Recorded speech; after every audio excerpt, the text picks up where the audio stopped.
Hi everyone, I want to keep this short. You all know about the great products here at Old Time Radio DVD. Well, now's the time to purchase. Why now? Just can't afford to keep on doing this forever for free. So go to oldtimeradiodvd.com, take advantage of our great pricing. William Gargan stars as Barrie Craig, confidential investigator.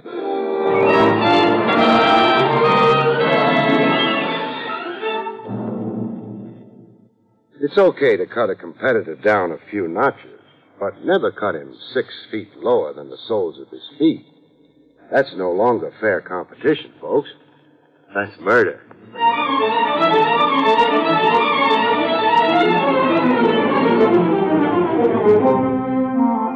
The National Broadcasting Company presents William Gargan in another transcribed drama of mystery and adventure with America's #1 detective, Barrie Craig, confidential investigator.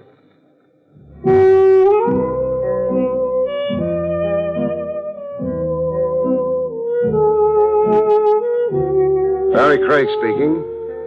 One way of landing a client is to fish him out of the river, which is exactly how I commenced my confidential file in a character named Richie Stimson.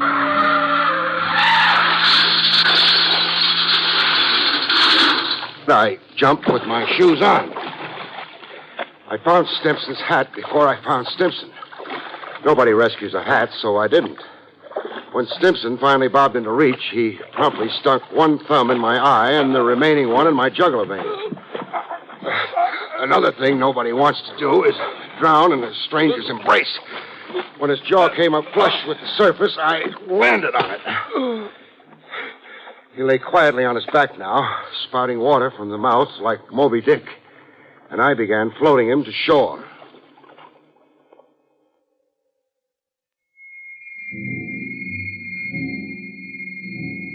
On shore, the closest shelter we could find was a junk dealer's basement store.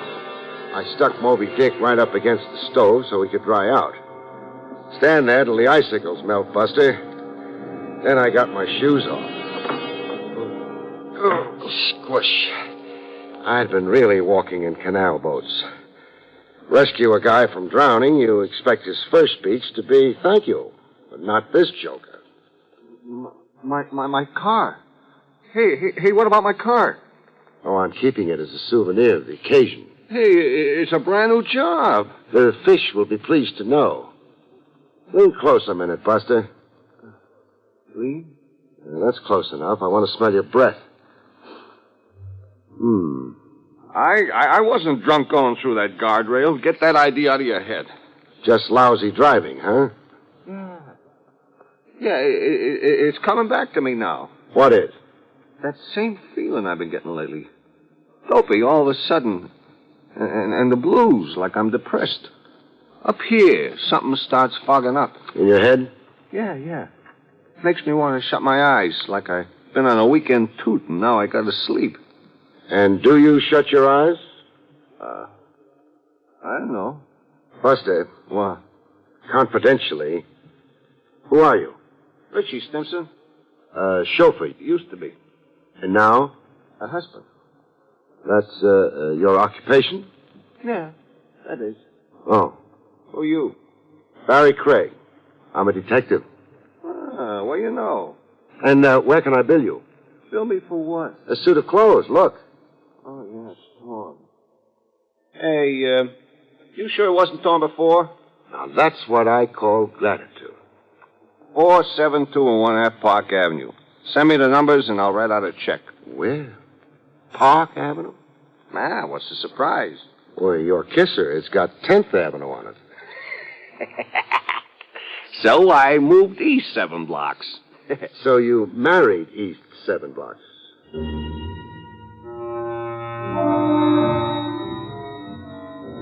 I mailed Stimson my bill for suit of clothes and a new pair of shoes. And surprise of surprises, I got a prompt reply in the return mail. Addressee's name on it, Stimson, with the Park Avenue address.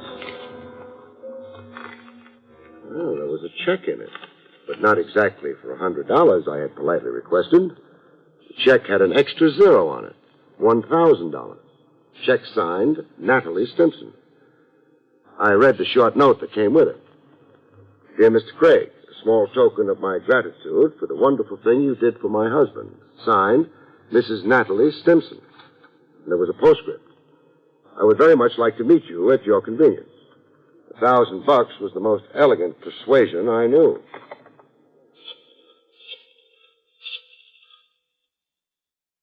Information, I'd like the phone number of a golden angel. Her name? Oh. Mrs. Natalie Stimson, 472 and a half, Park Avenue.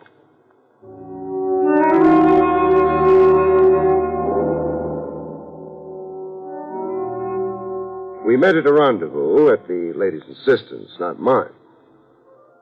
An out-of-the-way private for members only joint called the Club Socrates, where people dined lying down on couches like the old Roman nobility. The maitre d' hotel wore a toga, and the slant-eyed waitresses were all made up to resemble Cleopatra. Natalie tried to clear up my confusion. It's a revival of old Roman dining habits, Barrie. It's the newest fad. Imagine. It restores eating to what it should be. And what's that? Why, life's most gratifying experience.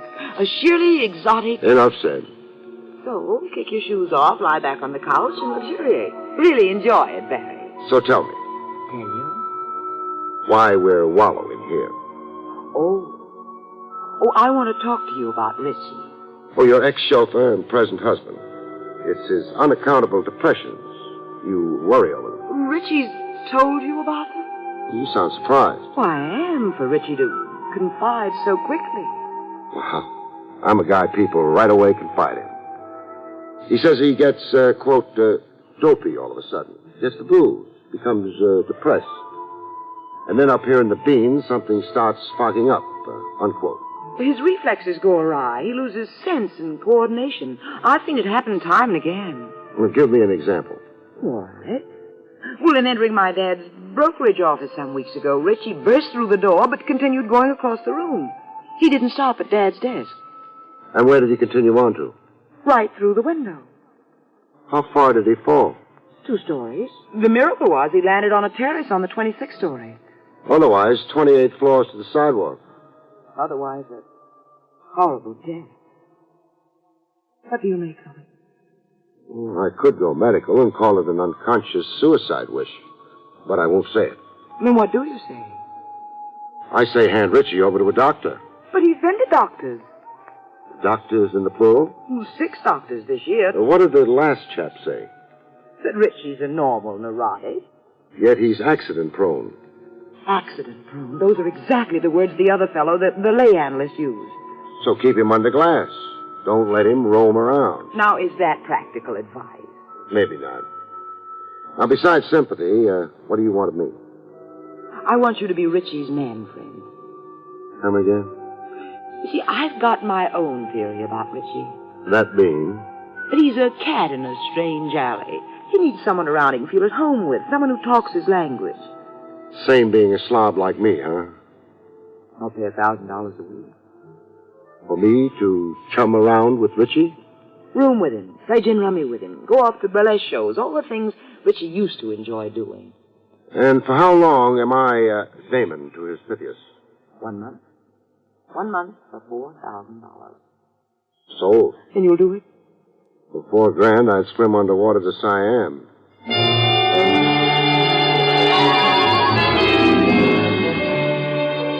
And that's how I came to move over to Park Avenue. But not without protests from my newfound buddy. Get your hat and scram out of here. If I do that, I'm unemployed. Hey, who's paying you? My father-in-law? I haven't met him yet. Natalie? Natalie. So, Natalie hires you to watch over me, huh? Oh, you got that wife in a million. Hey, what's Natalie paying you? Oh, a mere $1,000 a week. 500. What happened to my other 5? I just cut in for it. You did? Yeah. I could use more dough. They're keeping me on short rations. And if I get stubborn about my whole 1,000? We're not best friends no more. You run out of here like a thief. You're unemployed. Bum. Okay? Okay, partner. I'll give you a horse. You run your 5 back to $1,000. Decent of you. Hey, what do we do today?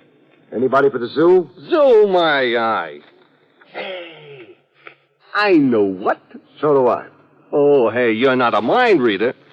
Your mind reads easy. The Crescent Burlesque House over in Hoboken. What do you know? You are a mind reader at that.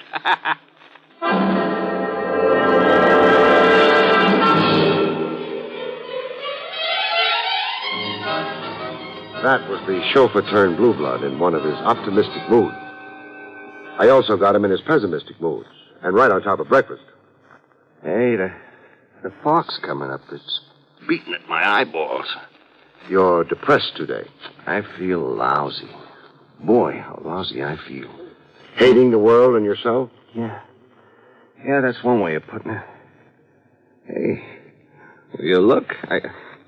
I can't even tie my shoelaces. Hand shaking? Yeah, like that head mom over at the Crescent last night. The reflexes all shot, huh? Who knows about reflexes? Now look, hold one arm out straight in front of you. Huh? Okay. Now what?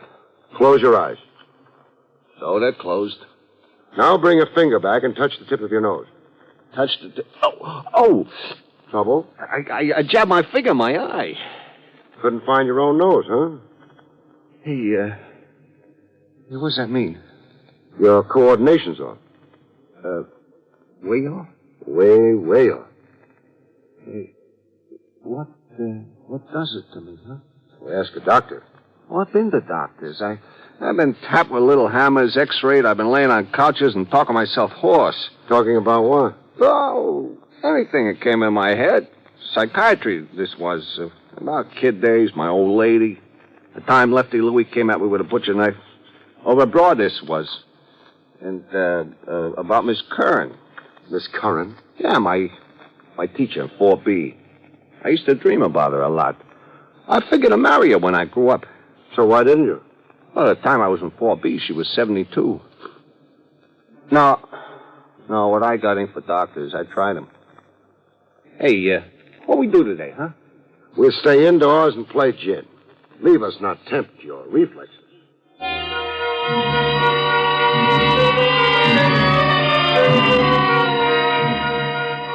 Richie had been to doctors, but I hadn't. So I tried one, an old friend.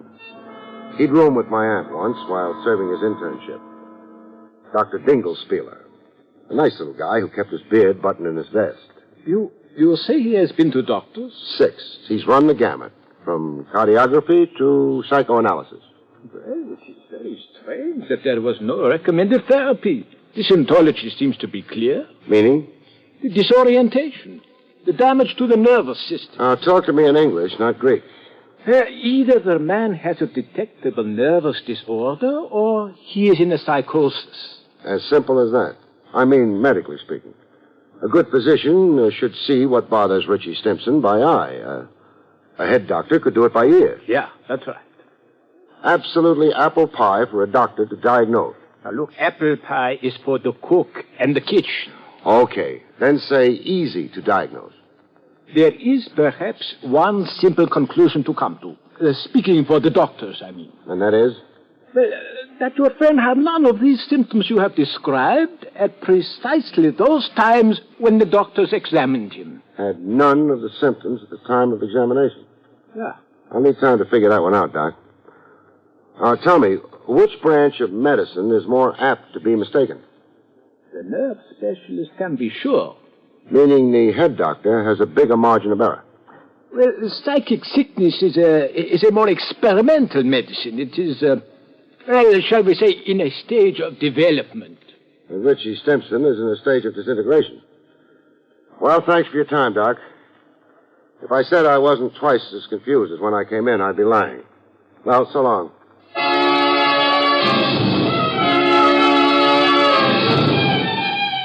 I trotted myself over to 10th Avenue for a peek into Richie Stimpson's background. A look into his case history, as the science books put it. I figured out a chat with his folks, if he had any, or his neighborhood priest. But I found a brother. The lettering on the window of the fish store read, Waldo Stimpson, fresh fish. I found Waldo in a bloody apron, chopping away at a sea monster that looked like a barracuda. Now, stop chopping and let's talk about your brother, Richie. About Richie, I got one word that ends a conversation. And the word? Snob. He's been high-hatting you? Parks that snazzy car of his in front of my fish store and sits behind the wheel smoking a cigar. The louse just sits out there, rubbing it in. Rubbing what in? The butts. How he's got 'em, and I ain't. Oh. Answer a question or two for me, huh? Shoot. Was Richie physically fit? Strong as a bull. You should have seen how he broke Dopey Delahanty's jaw. Bang, one sock. Or was he subject to headaches and accidents? I don't get you. Did he ever fall over his own feet, or fall down the stairs, walk into a plate glass window? Richie? Not on your life, Bub. Came to moving around, he was 200%. Champ basketball player and ice hockey. Why, the pros were hustling him to sign a contract. Then generally well coordinated. Sharp eyesight and the rest of it? Sharp eyesight? You saw the chick he grabbed off for himself. Yeah. Upper-class Natalie. Well, tell me, how do you figure he swung that? Well, they come to making out Richie was a conniver. There wasn't a day he didn't have a scheme going for himself. Shady or strictly legit? Both ways, depending. Any way Richie could better himself, why, that was it. Hey, look, you're taking up my time. I got fish to sell. You got a 3-pound Siberian herring? Siberian herring? What do you know? I'm fresh out of them.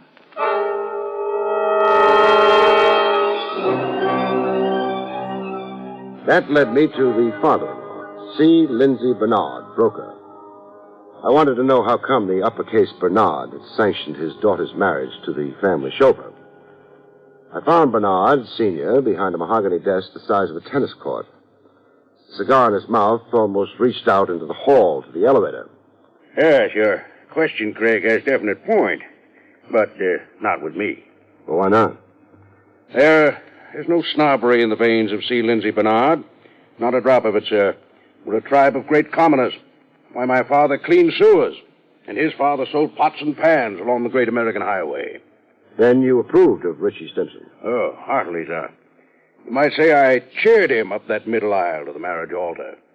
I favored Richie over Byron Follansbee. Yes, sir, a red-blooded young man like Richie. Why, I abetted his cause with Natalie. I am against the rich inbreeding with the rich. Very bad for progeny. Transmits white blood cells. Offsprings are anemic. Cut. My ears are bent. While we're on this high-level talk, a quotation comes to my head. Something we used to recite in school, Mr. Bernard, from Shakespeare. Oh, always a pleasure to hear Shakespeare quoted. The quotations, huh? Methinks you plead too hard. Is that a sneer at my veracity? It could be. Why, you foul-mouthed, low-born peasant.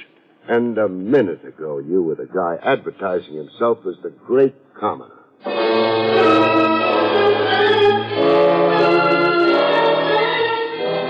From Bernard Sr.'s office, I drove back to Park Avenue to resume with Richie Stimson. We had big plans for the evening. A repeat of the night before the night before. The Crescent Burlesque over in Hoboken. At 472 and a half Park Avenue, I found Richie already downstairs on the street. On the sidewalk a few feet away from the big front door canopy. Top hat on him and tails as if he couldn't wait to get going to Hoboken. Only thing, he was the last guy I'd want to be seen out with. Not the condition he was in. Flat on his back with a seepage of blood dyeing his clothes red. A crowd of morbid gapers packed around him and an ambulance on its way to the scene. No, sir, no date. I couldn't see myself watching a girly show with a corpse.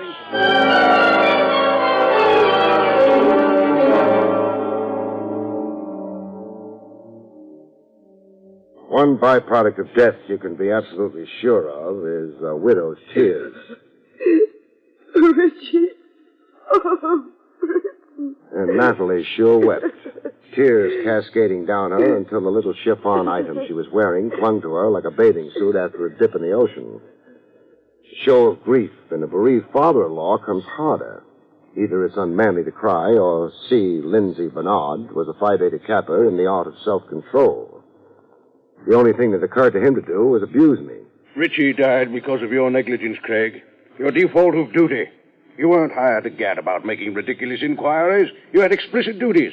You were paid to stay with Richie. Never let him out of your sight. The guy is slated to walk off an outside terrace 18 stories up. Comes a time when he does it. There's only one chap really watching him 24 hours a day. One chap. The Angel of Death.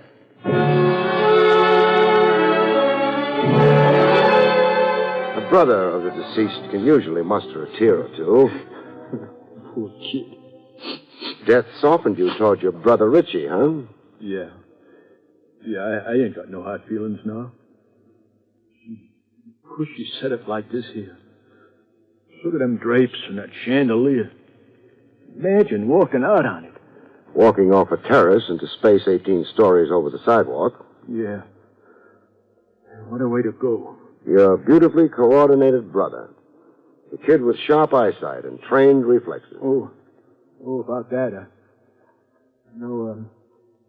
I didn't exactly feature the right dope on Richie that time we talked. I sort of left something out. You did? Yeah, something that came back to mind.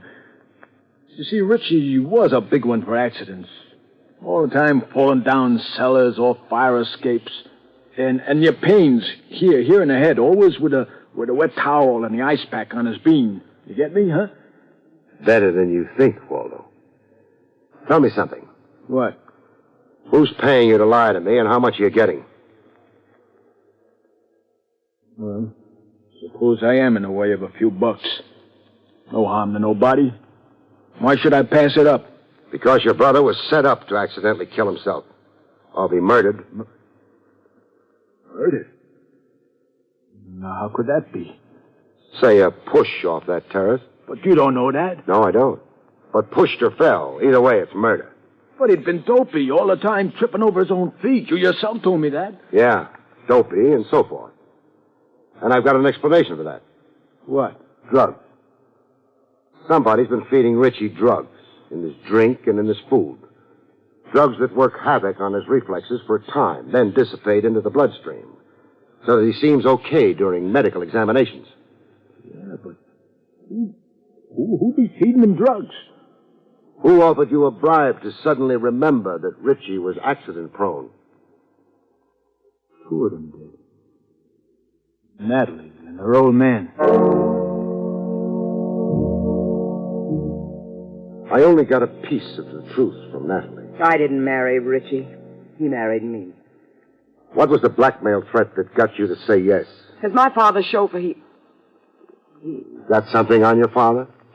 Some business irregularity your father could be liable to prosecution for? That it? Okay. Clam up pending advice of counsel. I'm content to let the whole story wait on the autopsy. The autopsy? The one I'm ordering to be done immediately. To determine the nature of the drug that got Richie drowsy and dopey enough to walk off that terrace into cold space. This one hasn't had time yet to really dissipate into the bloodstream, beautiful. I will say never hire you. People are all the time hiring me as a cover for their cute operations. I can be hired, baby, but not bought. Hired, but not bought. I'm sure you understand the difference. You've been to college.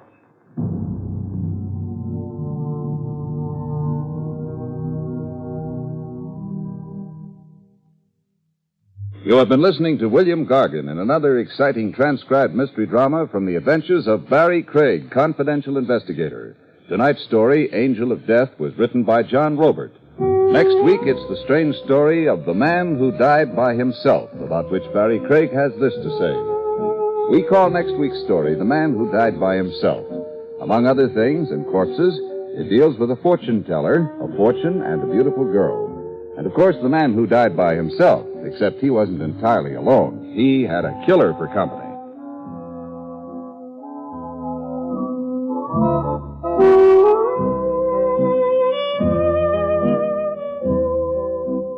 The National Broadcasting Company has just brought you an NBC Radio Network production with William Gargan starring as Barrie Craig, confidential investigator.